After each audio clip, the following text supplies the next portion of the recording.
오늘 우리에게 주시는 하나님의 말씀은 여호수아 18장 1절에서 10절 말씀입니다. 이스라엘 자손이 그 땅을 정복한 뒤의 일이다. 이스라엘 자손 온 회중이 실로에 모여서 거기에 회막을 세웠다. 그러나 이스라엘 자손 가운데 유산을 아직도 받지 못한 지파가 7이나 남아 있었다. 그래서 여호수아가 이스라엘 자손에게 이렇게 말하였다. 당신들은 어느 때까지 주 당신들 조상의 하나님이 당신들에게 주신 땅을 차지하러 가기를 미루겠소.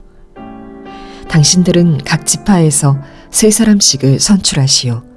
내가 그들을 그리로 보내겠소.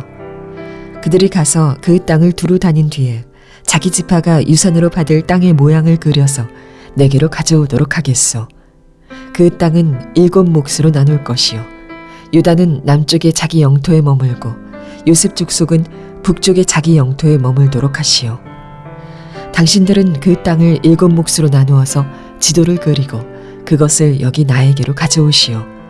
그러면 내가 여기 주 우리 하나님 앞에서 제비를 뽑아서 당신들의 몫을 결정하겠소. 그러나 당신들 가운데서 레위 사람은 받을 몫이 없소. 주님의 제사장이라는 직분이 곧 그들의 유산이기 때문이요. 또한 갓과 르우벤과 므낫세 반쪽 지파는 주님의 종 모세가 요단강 건너 동쪽에서 그들에게 준 유산을 이미 받았소. 그 땅의 모양을 그리러 가는 사람들이 떠나려 할 때 여호수아가 그들에게 지시하였다. 가서 그 땅을 두루 다녀보고 그 지도를 그려서 내게로 돌아오시오. 내가 여기 실로에서 주님 앞에서 제비를 뽑아서 당신들의 몫을 결정하겠소. 그 사람들이 가서 그 땅을 두루 다니며 성읍의 명단을 작성하여 책에 7몫으로 그려서 실로의 진에 있는 여호수아에게 돌아왔다. 실로에서 여호수아는 주님 앞에서 제비를 뽑고 거기에서 그는 이스라엘 자손의 각 지파에게 그 땅을 나누어 주었다. 아멘. 하나님의 말씀입니다. 네, 여러분, 유기성 목사님께서 갑자기 병원에 입원하시게 되시면서 제가 1부에서 4부까지 이렇게 말씀을 다 전하게 되었습니다. 참 인생이란 한 치 앞을 못 보는 것 같습니다. 제가 10년째 지금 선한 목자교회에서 사역을 하고 있는데 이렇게 간절하게 담임 목사님이 보고 싶을 때가 처음이었던 것 같습니다. 몇 부 예배를 드리셨는지는 모르지만 지금 보고 계실 텐데 유기성 목사님 빨리 회복하셔서 건강하게 다시 돌아오게 되기를 그렇게 기도하겠습니다. 여러분도 목사님 위해서 같이 함께 기도해 주시기를 바랍니다. 어제 제가 이 소식을 들었어요. 제가 말씀을 다 전해야 된다는 거예요. 마음이 너무 그냥 부담이 크더라고요. 도망가고 싶은 심정이 막 들더라고요. 그래서 제가 급히 본당으로 내려왔습니다. 본당에 맨 앞에 앉아서 주님 큰일 났네요. 이거 어떻게 해야 되나요? 당황스러운 마음이 제 안에 있었어요. 너무 간절하게 기도가 되더라고요. 그런데 주님이 이렇게 주시는 마음이 있었어요. 효열아, 많이 놀랬지? 그렇게 하신 것 같아요. 효열아, 놀라지 마. 두려워하지 마. 내가 함께 할게. 강하고 담대하게 말씀을 전해라. 이 음성을 듣기까지 많은 시간이 걸리지 않더라고요. 깨닫게 되는 것이 정말 간절한 마음으로 주님 앞에 나가면 정말 말씀이 붙들어지게 되고 절로 주의 음성이 들리게 되는 것 같다. 그런 게 깨달아지더라고요. 여러분, 저의 마음과는 비교할 수 없을 정도로 지금 정말 너무나 간절한 마음과 심경을 가지고 지금 예배 자리로 나오신 분들이 너무나 많겠다 싶습니다. 인생의 때때로 정말 예측할 수 없는 일들이 우리에게 닥칠 때 너무나 당황스럽고 어떻게 해야 할지 몰라 안절부절할 때가 있는데 오늘 간절한 마음으로 나오셨기 때문에 반드시 주님께서 말씀을 들려주실 것이라 믿습니다. 오늘 여호수아 18장 말씀도 이런 간절함이 있는 지파들의 이야기입니다. 오늘 말씀의 배경을 1, 2절에 이렇게 이야기합니다. 이스라엘 자손이 그 땅을 정복한 뒤의 일이다. 이스라엘 자손 온 회중이 실로에 모여서 거기에 회막을 세웠다. 그러나 이스라엘 자손 가운데 유산을 아직도 받지 못한 지파가 7이나 남아 있었다. 이스라엘 백성 가운데 새 시대가 이제 펼쳐집니다. 가나안 땅을 한참 정복하고 전쟁을 할 때에 이스라엘의 중심지는 길갈이었습니다. 길갈이 전쟁의 요충지였고 중심이었습니다. 그런데 그 중심지가 북서쪽으로 더 올라와서 가나안 땅으로 보자면 더 중심에 가깝게 실로라는 지역으로 이동을 했어요. 이 실로는 가나안 땅 전체의 중앙쯤에 자리를 잡았기 때문에 그야말로 새로운 시대가 펼쳐진 거예요. 이 실로에 이스라엘 백성들이 회막을 세웁니다. 여호와의 임재를 갈망하는 그런 영적인 고백을 거기에서 드린 거예요. 실로가 뜻이 무엇이냐면 샬롬과 같은 어원의 의미를 가지고 있습니다. 안식이란 뜻입니다. 그러니 이 실로에서 회막을 세워서 예배했다는 것은 이제 가나안 땅, 하나님께서 약속해 주신 이 땅 가운데 진정한 하나님의 안식을 기대하고 안식을 주실 것이라는 믿음을 가진 선포였습니다. 정말 그야말로 새 시대가 새롭게 열렸어요. 그런데 문제는 무엇이냐면 이렇게 새 시대가 열림에도 불구하고 샬롬을 누릴 수 없는 남은 7 지파들이 있었다는 거예요. 그들에게 평안이 없었어요. 여러분, 오늘 남은 7 지파에 대해서 그 심정을 헤아릴 필요가 있습니다. 한 지파 한 지파가 땅을 분배받기 시작했어요.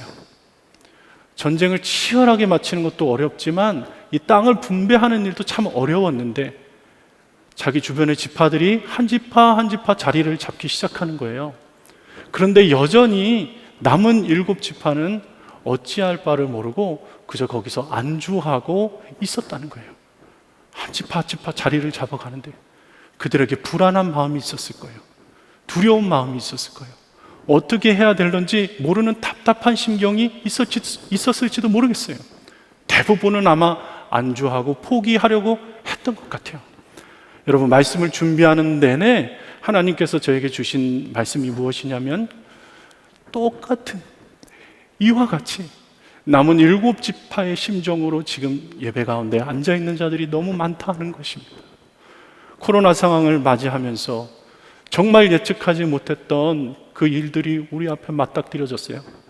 교회도 그렇고 선교지도 그렇고 조금 규모가 있고 버틸만한 곳들은 그래도 괜찮아요. 그런데 대부분의 성도들의 형편의 얘기를 들어보면 소상공인도 그렇고 자영업자도 그렇고 말할 수 없는 어려움 가운데 처한 자들이 너무너무 많습니다. 새 시대가 펼쳐진 것 같은데 시대는 달라졌는데 무엇을 어떻게 해야 될지를 모르겠는 거예요. 어떤 방법을 써야 할까? 내가 문을 닫아야 되나 문을 열어야 되나? 저 사람을 바라보면 불안하기만 하고 내가 그렇게 기도하고 지금까지 약속을 믿고 여기까지 왔는데 언제까지 버텨야 되나? 좋아질 기미는 안 보이고 하나님께 아무리 기도해도 응답이 없는 정말 불안하고 예측할 수 없는 심정으로 답답하고 막막한 마음으로 지금 와 있는 성도들이 너무나 많다는 거예요. 남은 7 지파와 통일한 마음으로 말입니다. 오늘 이 여호수아가 그런 남은 7 지파에게 이렇게 이야기해요. 먼저는 그들에게 약속을 상기시켜 줍니다. 3절 말씀입니다. 그래서 여호수아가 이스라엘 자손에게 이렇게 말하였다. 당신들은 어느 때까지 주 당신들 조상의 하나님이 당신들에게 주신 땅을 차지하러 가기를 미루겠소?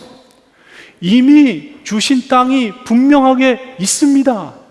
없는 것이 아니라 이미 있으니 그 땅을 가서 취하라는 거예요. 그들 마음 가운데 어떤 마음이 들었을까? 여러분, 어쩌면 서운한 마음이 들었을 수도 있을 것 같아요. 나도 노력하고 싶고요. 나도 그것이 무엇인지만 알면 정말 하나님의 뜻대로 해서 회복이 될 수 있다면 그렇게 하고 싶은데 안 되는 걸 어떻게 해요? 모르겠는 걸. 도저히 보이질 않는 걸요. 남은 7 지파가 왜 이렇게 지체했나 생각을 해보면 그런 이유가 한 가지 있었겠다 싶은 것이 그들에게 큰 그림을 좀 그려주고 하나님의 약속이 분명히 있었지만 그 약속을 계속해서 상기시켜주고 기억하게 하고 도전을 주고 그 방향을 제시하면서 인도해주고 끌어갈 아마도 지도자가 없었던 것 같아요. 생각해보면 유다 지파에는 갈렙이라는 출중한 지도자가 있었어요. 에브라임도 그랬어요. 여호수아가 에브라임 지파 아니었습니까? 근데 이 남은 7지파에는 누가 좀 믿음을 가지고 하나님이 주신 약속을 믿고 우리가 같이 함께 해보자, 우리가 여기 안주하지 말고 가서 하나님이 주신 약속의 땅을 취해보자 라고 도전을 했던 믿음으로 바라보는 지도자가 없었던 거예요. 그러니 큰 그림을 볼 수가 없으니 믿음을 가질 수가 없고, 믿음이 없으니 하나님께서 이미 다 허락해 주시고 약속해 주신 그 땅을, 그 약속의 땅을 누리지를 못하는 거예요. 그래서 여호수아가 이 남은 7지파의 리더십을 발휘합니다. 그들에게 한 가지 약속을 성취할 방법을 오늘 말씀 가운데 제시해요. 여러분도 이 말씀을 붙들고 깨닫게 되기를 바라는 것입니다. 4절 말씀에 이렇게 이야기합니다. 당신들은 각 지파에서 3사람씩을 선출하시오. 내가 그들을 그리로 보내겠소. 그들이 가서 그 땅을 두루 다닌 뒤에 자기 지파가 유산으로 받을 땅의 모양을 그려서 내게 가져오도록 하겠소. 어떤 방법을 제시했죠? 먼저 3사람을 선출하라는 거예요. 그리고 하나님께서 보여주신, 우리에게 허락하신 가나안 땅, 그 약속의 땅으로 가서 좀 보라는 거예요. 거기서 두려움으로 지금 안주하고 앉아있고 포기하지 말고 일어나서 약속하신 땅이 무엇인지 가서 좀 보라는 거예요. 두루두루 그 땅을 보라는 것입니다. 그리고 너희들이 각자 지파마다 취하고 원하는 땅을, 경계를, 그 그림을 그려가지고 내게 가져오라, 이렇게 말씀하는 거예요. 여러분, 하나님의 말씀을 믿고 하나님의 뜻을 성취하기 위해서 가장 먼저 우리가 취해야 되는 것이 하나님의 약속을 바라보는 거예요. 지금 내 형편 바라본다고 뭐 하나 나오는 거 없습니다. 지금 내가 주변에 처한 문제들만 바라본다고 변하는 것 없어요. 하나님께서 허락하신 약속을 빨리 눈을 돌려서 바라보셔야 돼요. 엉뚱한 거 쳐다보고 있는 겁니다. 엉뚱한 거. 하나님이 우리에게 주신 약속은 무엇일까? 과연 나에게 허락하신 그 약속의 땅은 어디일까? 제가 어렸을 때 미술학원을 좀 많이 다녔어요. 미술학원 다닐 때 선생님께서 그림을 그릴 때 아주 중요한 것 하나를 가르쳐 주셨는데, 그것이 아직도 잊혀지지 않는 방법이 하나가 있는데, 그림을 그릴 때는 스케치를 해놓은 거기서 색칠할 때 벗어나지 말라는 거예요. 경계를 벗어나면 안 된다는 거예요. 제가 이 방법을, 이 원칙을 아주 잘 지켰어요. 그래서 저는 그림을 굉장히 잘 그립니다. 제가 이 그림 그리는 것 때문에 굉장히 사람들에게 인정받기도 하고 칭찬도 참 많이 받았어요. 참 감사한 일이죠. 그런데 문제는 무엇이냐면, 제 삶 가운데 인생의 그림을 그릴 때는 언제나 이 경계를 넘고 싶은 거예요.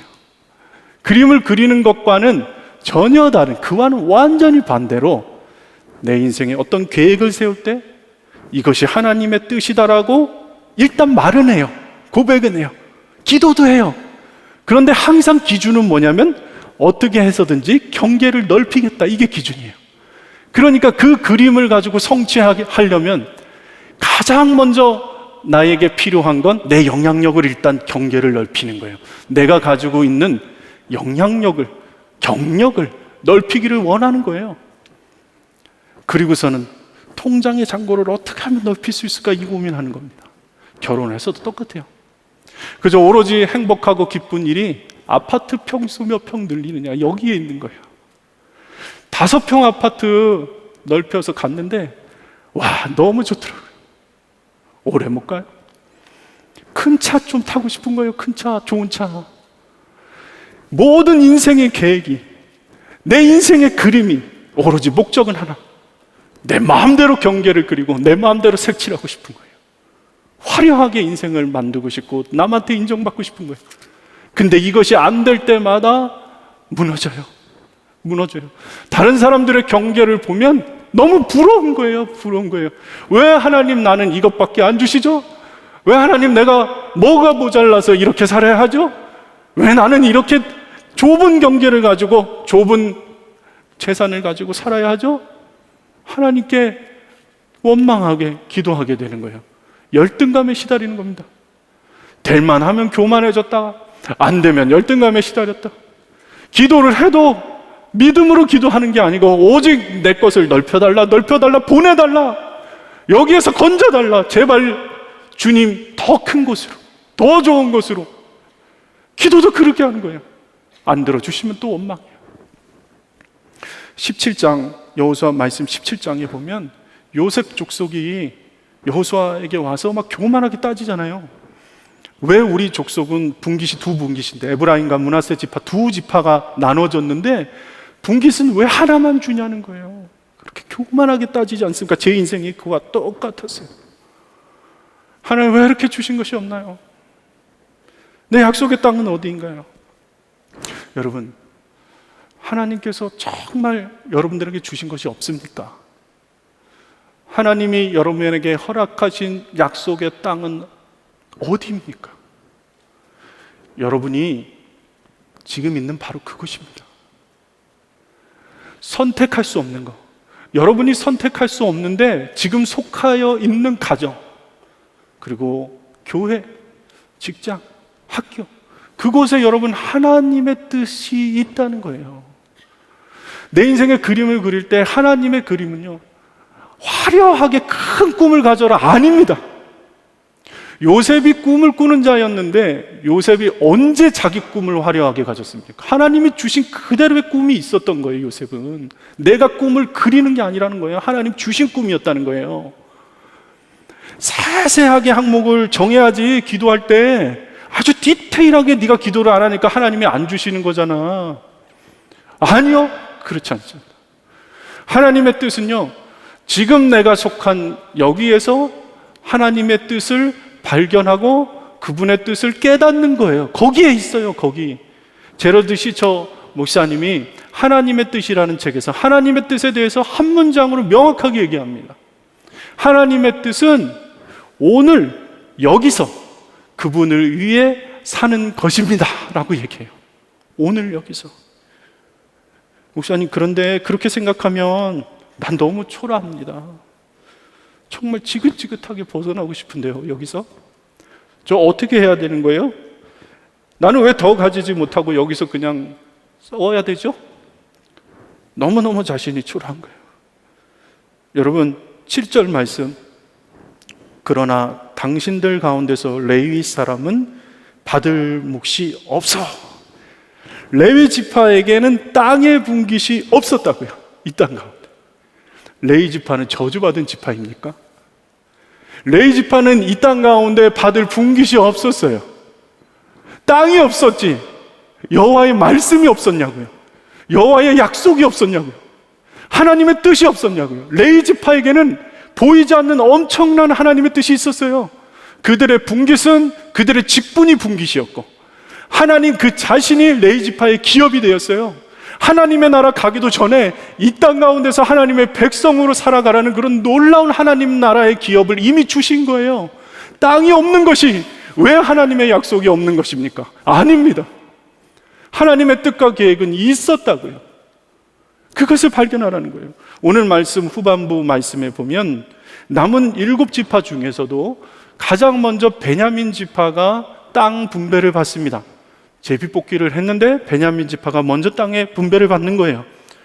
그가 분배받은 땅은, 베냐민 지파가 분배받은 땅은 겉으로 보기에는 참 이해할 수 없고 좋지 않아 보입니다. 왜냐하면 가장 유력한 지파, 유다 지파이죠. 유다 지파와 그리고 또 두 번째로 어느 정도 유력한 지파인 에브라임 지파였어요. 그 유다와 에브라임 지파 사이의 샌드위치처럼 이렇게 끼어 있는 땅을 베냐민 지파가 받았어요.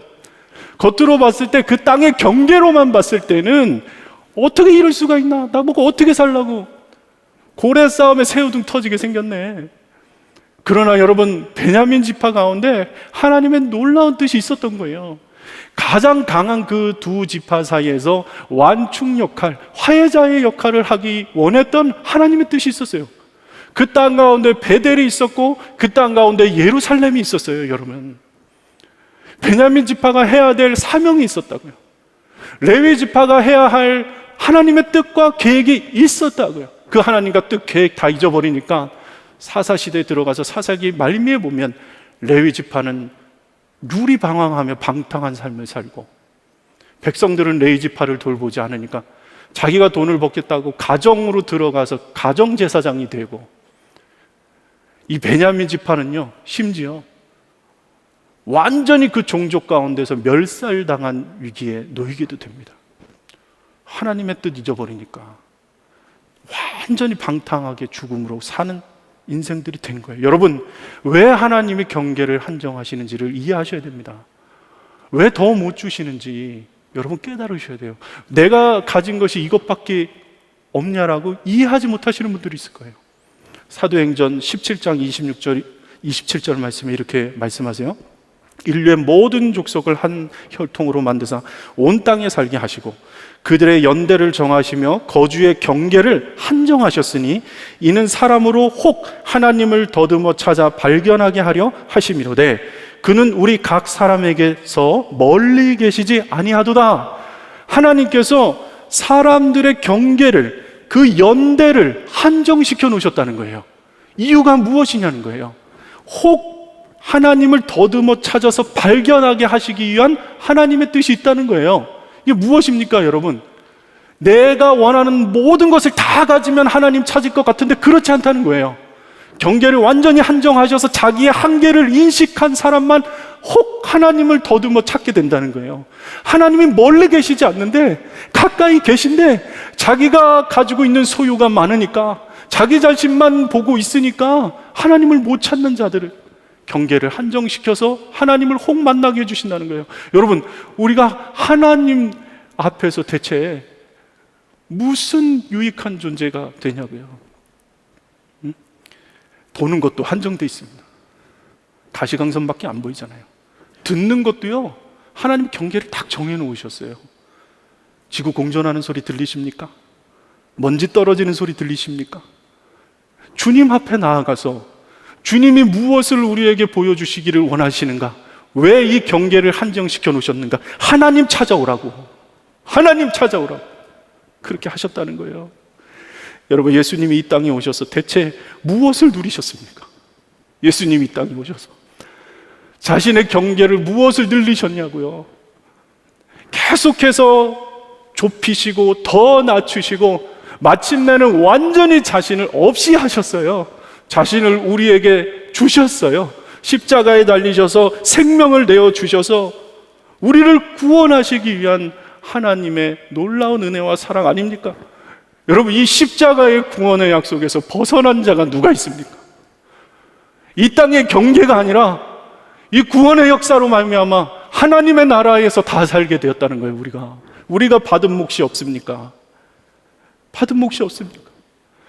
주님은 죽기까지 자신의 경계를 좁히셨는데 왜 우리는 널 필요합니까? 왜 우리는 널 필요하냐고요. 우리가 이미 받은 것을 모르니까, 이미 너무 귀한 생명을 다 주셨는데 그것을 믿음으로 바라보지 못하니까 내가 지금 주어진 상황들만 보고 좌절하고 낙심하고 원망하고 그렇게 살고 있는 것 아닙니까? 여러분, 믿음의 눈을 여시고 주를 바라보십시오.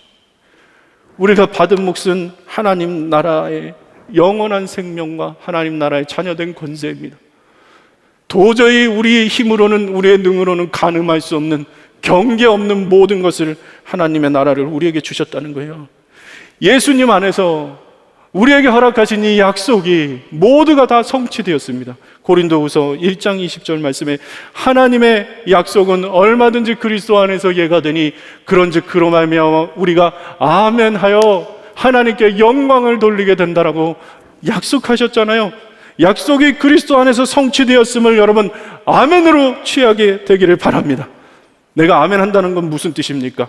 내가 예수 그리스도의 그 죽으심에, 그 하나님의 뜻에 동참하겠습니다.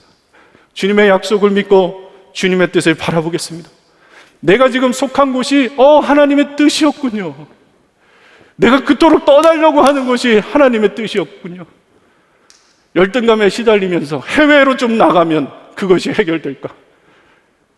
해결되긴 뭐가 해결됩니까?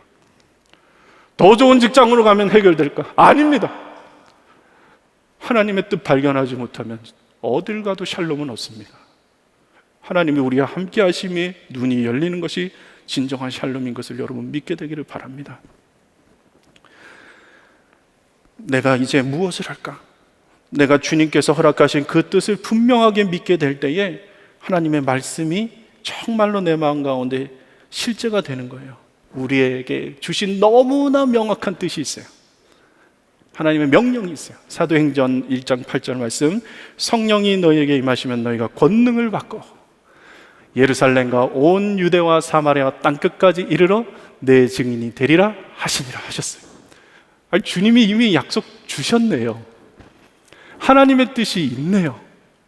여러분, 내가 속한 그곳에서 예수 그리스도의 약속을 믿고 십자가를 바라보며 그렇게 복음의 증인으로 살아가게 되기를 축복합니다. 아멘으로 취하시길 바랍니다.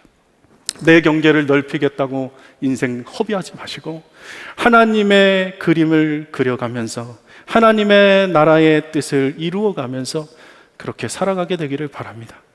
자, 그런데 문제는 이겁니다. 내가 하나님 그러면 주님 앞에서 이렇게 그림을 그리고 계획을 좀 하고 기도도 해야 되는데 그 그림을 그릴 때에 도대체 이게 하나님의 뜻인지 내 뜻인지 잘 모르겠는 일들이 사실 너무 많아요. 기준이 어떻게 돼야 될까? 그래서 오늘 8절 말씀에 이렇게 얘기를 해요.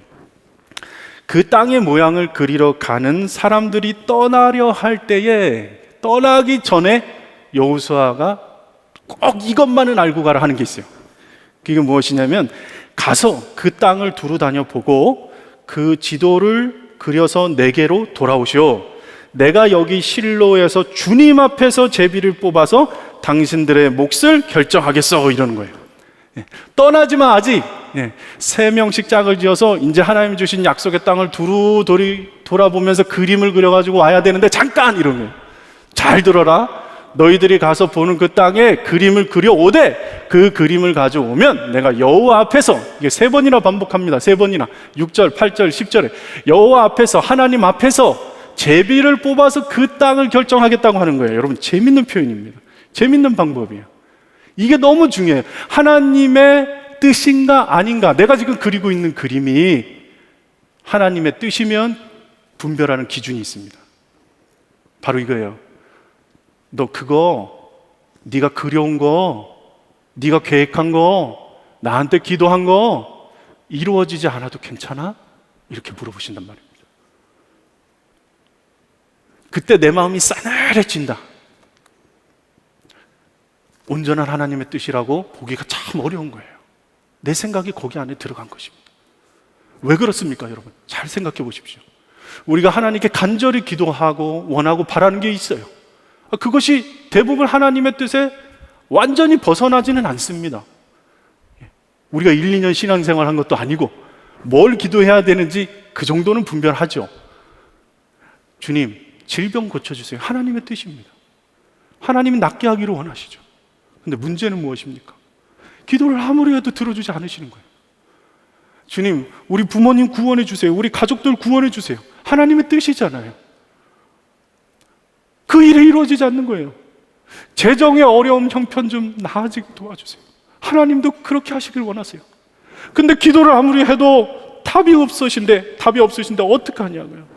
여러분, 우리가 이때에 믿음으로 취할 것이 있어요. 이 모든 최종 결정자는 내가 아니다. 내가 그림을 그려갔어도 이 결정은 하나님께서 하시는 거다. 여러분, 생각해 보십시오.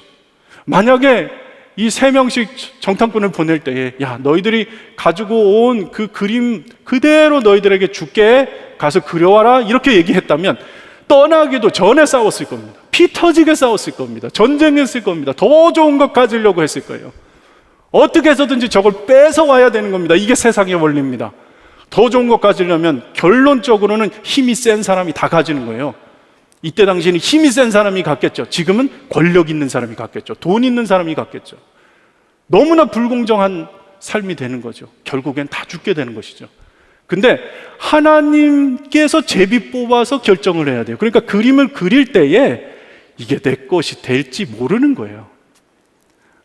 상대방의 또 다른 지파의 땅이 될 수도 있어요. 몰라요. 그러면 어떻게 그릴까요? 그 그림을 그려가는 과정 가운데 계속해서 하나님의 뜻을 묻지 않겠습니까, 여러분? 하나님, 이게 하나님의 뜻이 맞을까요? 맞을까요? 하나님께 집중을 하게 된다는 거예요. 더 많은 것을 가지기 위한 나에게 집중하는 것이 아니라 주님의 뜻에 더 가깝게 가는 거예요. 이것이 준비가 되어야 하나님의 그림을 그릴 수 있는 거예요. 여러분이 그리는 그림을 여러분 때에 이루어지지 않을 수도 있어요. 여러분 너무 힘이 빠지십니까? 그러나 여러분 꼭 믿으셔야 되는 것은 무엇이냐면, 여러분이 지금 그 문제를 가지고 기도하고 있는 것 자체가 하나님이 이미 그것을 이루시겠다는 역사가 시작되었다는 것을 믿으시라는 거예요. 내 때에 아닐 수도 있어요. 그러나 하나님이 그 일을 하시기 시작하셨으면 그분이 반드시 이루실 거예요. 그것을 믿고 신뢰하면서 그림을 그리는 것이 너무너무 중요하다는 겁니다. 언제 이루어질지 모르지만 하나님은 그것을 반드시 이루실 거예요. 근데 문제는 이거 참 계속 그게 이제 시간이 흘러가요. 이루어지질 않는 거예요. 막 시간이 가도 막 지치죠. 어떻게 살아야 될지를 몰라요. 그래서 아주 중요하게 주신 원칙이 뭐냐면 4절 말씀 다시 들어가서 당신들은 각 지파에서 3사람씩을 선출하라, 그렇게 얘기하는 거예요. 3사람씩을. 자, 여러분 왜 각 지파가 3사람씩을 선택해서 갔을까를 생각해 보면, 이스라엘 백성들이 가데스 바네아에서 그 가나안 땅을 먼저 정탐할 때에는 한 명씩만 갔거든요. 각 지파의 대표들이 한 명씩만 갔습니다. 근데 그 중에 여호수아도 거기에 속해 있었어요. 네. 여호수아가 정탐의 전문가였어요. 경험이 많은 사람이었습니다. 그러니 여호수아가 무슨 생각이 있었을까? 한 사람씩 갔을 때 각 지파에 어떤 영향력을 주는지를 아마 알았을 것 같아요. 2사람만 딱 긍정적인 얘기를 하잖아요. 여호수아하고 갈렙만. 나머지는 다 두려워하잖아요. 그랬더니 그 말을 듣고 백성들이 다 두려워 떨지 않습니까? 그러니까 여호수아가 생각했을 때 이 남은 7지파들이 하나님의 뜻을 가장 분별해서 그림을 그려와야 하는데, 두려움 없이 주님의 뜻을 발견해야 하나님이 주신 약속의 땅을 취하는데, 그 방법을 하려면 지도자가 한 사람이 없으니까 3사람을 묶어라, 3사람을. 그래서 3사람을 거기다 보내는 거예요. 만약 한 사람을 보냈는데 그 한 사람이 잘못되면 나머지 기다리는 지파는 다 엉망이 되는 겁니다. 엄청난 영향력을 미치는 거예요. 근데 2사람일 때는 어떨까요? 2사람이 돼서 만약에 서로 싸우면 이거 큰일 나는 겁니다. 완전히 망하는 거예요, 그 지파는. 근데 3사람이면 다를 수 있겠다고 하나님이 여호수아를 통해서 지혜를 주신 것 같아요. 3사람이면 한 사람이 시험에 들어도, 좀 어려움이 있어도, 의견이 달라도 2사람이 기도하면서 그 사람을 또 세워줄 수 있는 거예요. 2-3사람이 모인 곳에 나도 너희와 함께 하겠다고 주님이 약속하신 그 영적인 원리가 실제가 되는 거죠. 3명이 모여서 하나님의 뜻을 서로 도와서 발견하고 서로 세워지고 서로 도와 넘어지지 않게 하는 거예요. 하나님의 그림을 그릴 때 이게 중요한 원리입니다. 함께 그려야 된다는 겁니다. 함께. 전도서 4장 12절 말씀 보면, 한 사람이면 패하겠거니와 2사람이면 맞설 수 있나니 세 겹줄은 쉽게 끊어지지 아니하느니라 말씀하셨어요. 제가 최근 온라인 교회를 통해서 경험하고 있는 것입니다. 온라인에서 과연 공동체의 나눔이 가능할까? 우리가 만나지 못하는데 그 안에서 교회를 세우는 일이 이게 가능한 일인가 과연? 온라인 교회를 위해서 기도하면서 그림을 그려보면 정말 막막해요. 그림을 어떻게 그려야 될지를 모를 때가 있어요. 답답한 심경에 걱정과 두려움과 염려가 제 안에 있었어요. 그런데 오히려 함께 하면서 하나님께서 뜻하신 그 뜻을 조금씩 깨달아 알게 됐어요. 이런 겁니다. 코로나로 인해서 형편들이 너무 어려우니까 온라인 교회 이제 문을 두드리시는 대부분의 분들은 사연들이 좀 있으세요. 왜냐면 이미 마음에 좀 어려움과 병이 있으신 분들이 꽤 많아요. 그럴 것 같아요. 왜냐하면 용기가 없으니까 직접 교회를 가고 싶은 마음이 너무너무 있지만 갈 수 없는 분들이 많거든요. 상처가 있는 겁니다, 상처가. 그래서 참 어렵게 그들이 문을 두드려서 온라인 교회에 모이는 거예요. 제가 생각했을 때 이분들이 각자가 가지고 있는 짐들도 참 크고 마음의 어려움들도 있는데 여기서 나눔을 하면 더 어려워지는 거 아닌가? 거기 나눔의 속장이, 리더가 과연 견딜 수 있을까? 걱정이 되는 거예요. 이렇게 한참 걱정이 될 때에 그 온라인 나눔을 했던 한 분이 저에게 이런 고백을 해주셨어요. 온라인 교회라서 그런지 마음과 병이 있는 분들이 꽤 있는 것 같아요. 연약하지만 이번 제자 훈련이 끝나면 이제는 온라인 교회를 위해 사역하고 싶어요. 이렇게 변화시켜 주신 주님께 감사할 따름입니다. 제가 무언가를 할 수 있다는 것 자체가 너무너무 감사해요. 이분도 참 어려운 분이시거든요. 근데 함께 하면서 서로 부족하지만 그 안에서 하나님의 뜻을 바라보니까 힘을 얻는 거예요. 힘을 얻는 거예요. 그러면서 자기도 섬길 수 있는 마음의 용기를 다시 얻게 되는 거예요. 하나님의 뜻을 바라보니까, 함께 모여서 하니까. 내 혼자 묻혀 있을 때는 계속해서 넘어지는데 함께 하니까 그게 보이는 거예요. 재정적으로 어려움 당한 사람들은 뭐 말할 것 없이 많습니다. 성도님이 또 연락이 와요. 목사님, 사실 재정적으로 이런 어려움을 당한 분이 계신데 제가 좀 도와드리고 싶어요. 어떤 방법이 없을까요? 그분도 너무 어려운 분이거든요. 넉넉한 분이 전혀 아니에요. 그래서 제가 말렸어요. 성도님 괜찮아요. 성도님도 어렵잖아요. 다른 방법을, 교회에서 도울 수 있는 방법을 제가 찾아볼게요. 너무너무 감사합니다. 기도만 해주세요. 아닙니다. 제가 조금 더 낫다는 거예요. 제가 조금 더 나아요, 목사님. 돕고 싶어요. 제자 훈련을 선교사님들과 하는데 그 선교사님의 동행일기를 보시고는 연락이 또 왔어요. 목사님, 선교사님 아내 되시는 선교사님이 몸이 좀 안 좋으신 것 같더라고요.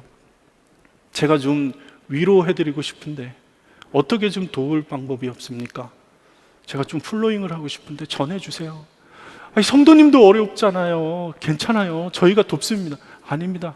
제가 꼭 돕고 싶어요. 하나님이 그런 감동을 주세요. 어떻게 이런 일이 일어날 수 있을까? 참 놀랍죠? 다 부족해요. 어디 뭐 영향력 있는 사람이 한 사람 없어요.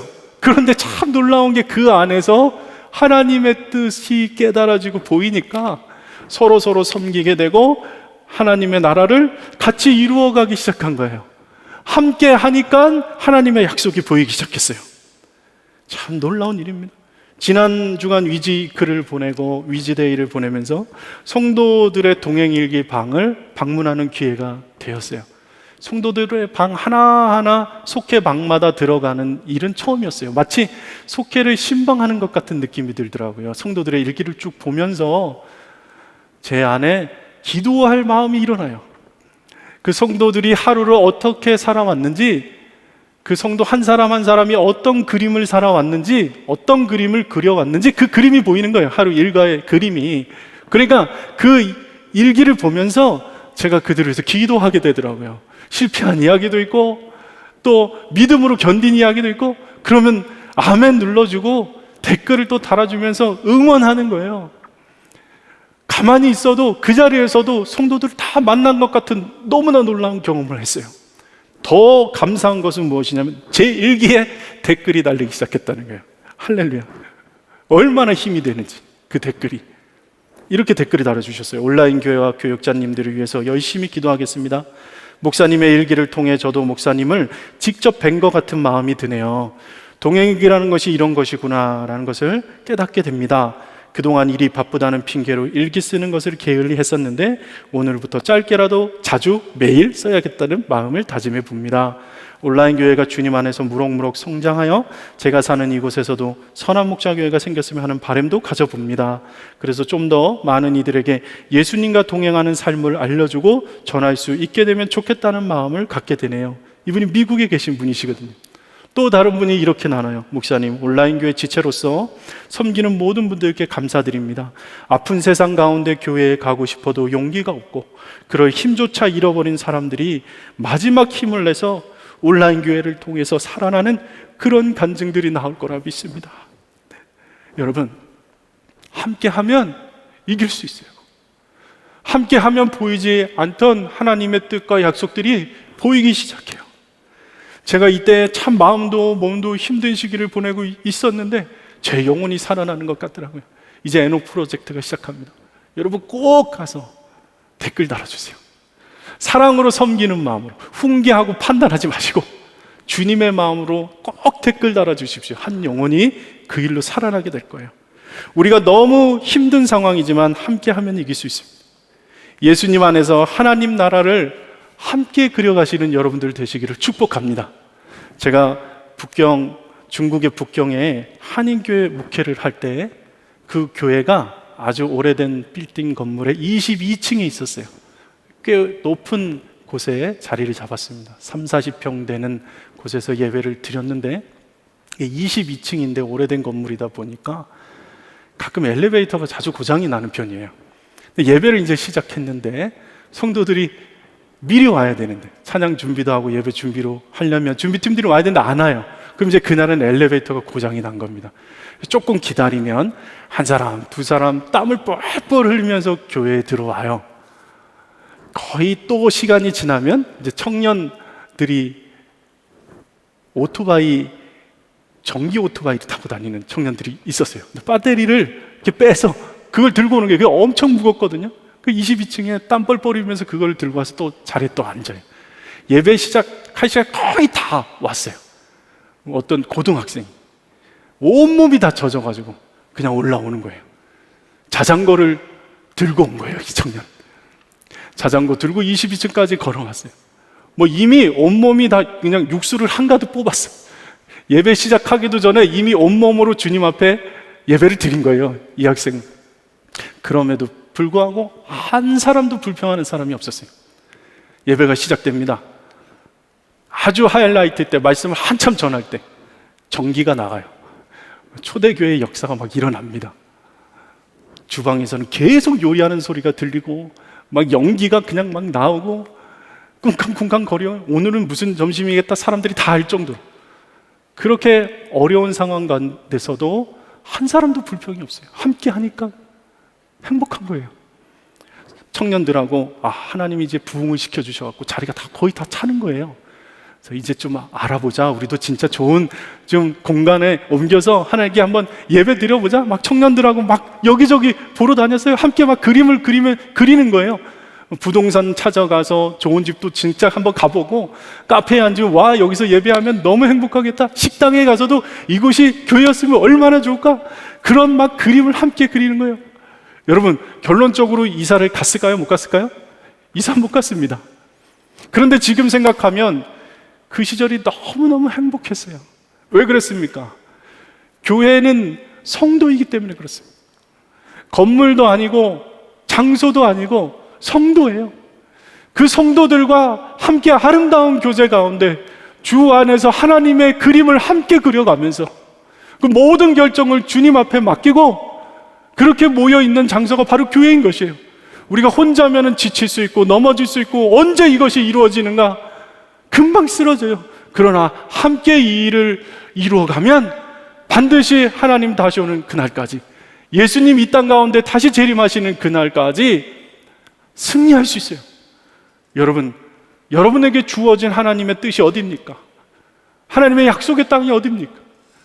여러분이 지금 속한 가정이요, 지금 속한 직장이요, 지금 속한 교회인 것을 믿게 되기를 축복합니다. 그곳에서 함께 하나님의 뜻을 그려가면서 어렵지만 주님의 나라를 바라보면서 주님께서 절대 변함없이 우리를 사랑하시는 예수 그리스도 그 십자가를 바라보면서 함께 나아갑시다. 함께 걸어갑시다. 그럼 이 어려운 상황도 반드시 이길 수 있어요. 그리고 하나님 나라 마지막 갈 때 우리 성도들과 함께 가는 것입니다. 천국에서 다 만날 분들이세요. 소홀히 생각하시면 안 됩니다. 사랑으로 섬기십시오. 여러분, 우리가 주님의 믿음을 가지고 이 말씀을 붙들고 같이 기도합시다. 주님이 우리에게 허락하신 가정이 있어요. 주님이 허락하신 곳의 형편이 정말 말할 수 없는, 정말 어떻게 이 일들을 회복시켜야 될지 모르는 완전히 무너진 곳이 있을 거예요. 주님, 언제까지입니까? 그러나 주님의 뜻이 반드시 우리를 통하여서 이루어질 거예요. 끝까지 기도하고 끝까지 그 약속을 바라보세요. 먼저는 우리가 회개했으면 좋겠어요. 주님께서 허락하신 약속의 가정, 약속의 교회를, 그리고 하나님께서 나를 보내신 곳에서 내가 그저 도망갈 생각만 하고 하나님 정말 지긋지긋하다고 그렇게 고백했던 것 회개합시다. 하나님, 그곳에서 하나님의 나라를 이루어가며 하나님의 약속을 믿으며 걸어가게 하여 주시옵소서. 주님의 이름 부르시고 함께 기도합니다. 주여,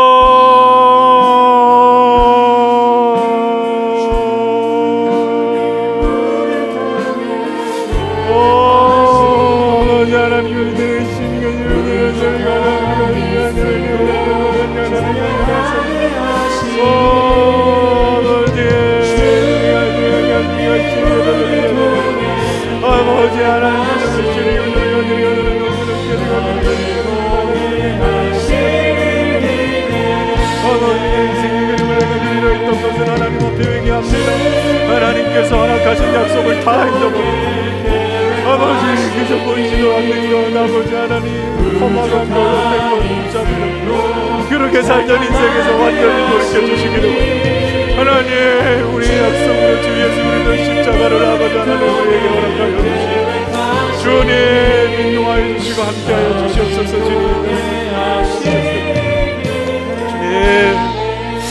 주님으로 인하여 하나 되게 하소서.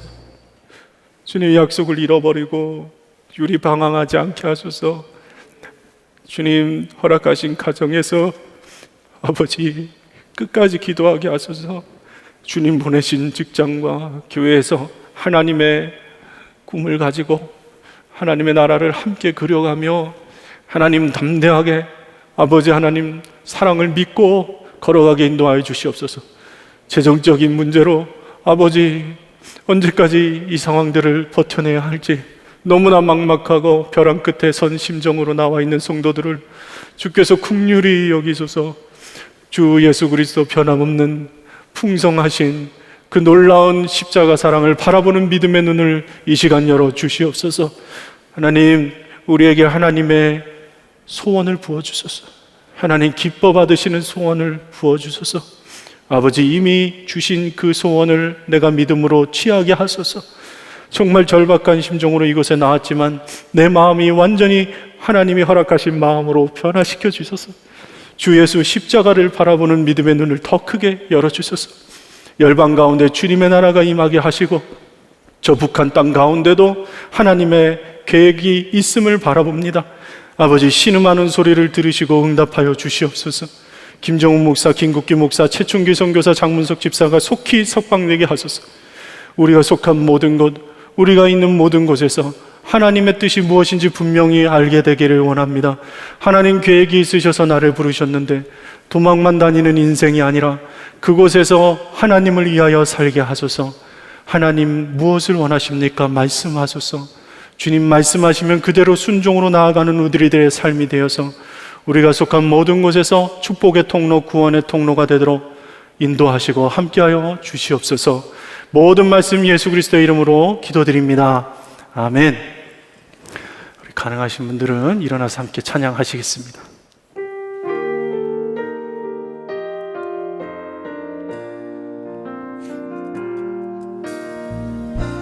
주 안에 우리 나라 모습은 달라도 예수님 한 분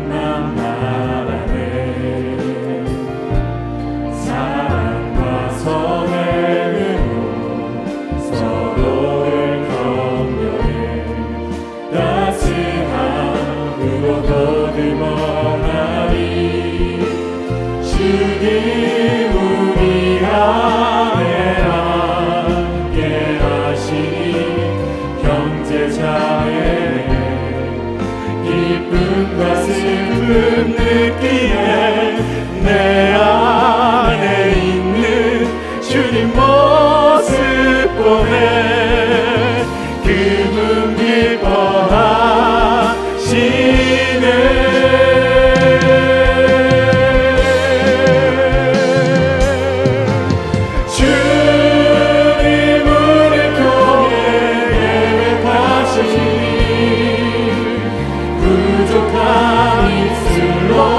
찬양하게 하시니 주님 우리를 통해 계획하시니 너를 통해 하시니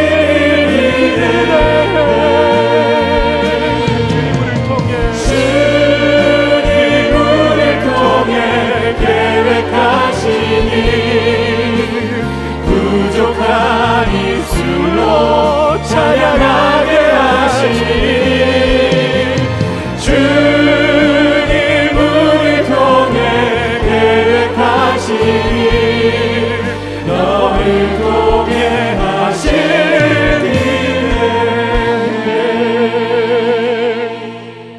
이제는 우리 구주 예수 그리스도의 은혜와 하나님 아버지의 크신 사랑과 성령 교통 역사하심이 주님이 주신 약속을 이 시간 붙들고 하나님의 나라를 함께 그려가고자 모인 모든 성도들의 머리 위에와 그 가정 위에 이 교회 위에 영원토록 함께 하시기를 간절히 축원하옵나이다.